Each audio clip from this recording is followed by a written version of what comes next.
In today's video, I'm going to guide you through the simple process of turning off SafeSearch on the Reddit mobile app.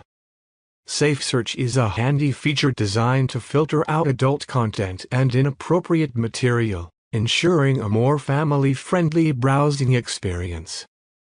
So, if you're ready to see everything Reddit has in store, follow along with these easy steps. Begin by tapping the Reddit app on your mobile device. If you're not already logged in, make sure to enter your credentials to access all the settings we'll be adjusting today.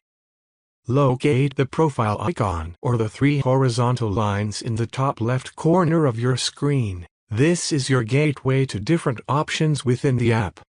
Scroll down until you spot Settings. Click on that.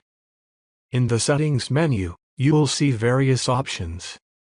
Look for Show NSFW content, which might be toggled off by default, giving you a restricted browsing experience. Simply switch it on. This action may prompt a confirmation message, but don't worry. Just accept and move forward. You can also turn off Blur NSFW content. And there you have it. SafeSearch is now turned off, giving you the freedom to explore all types of content right from the palm of your hand.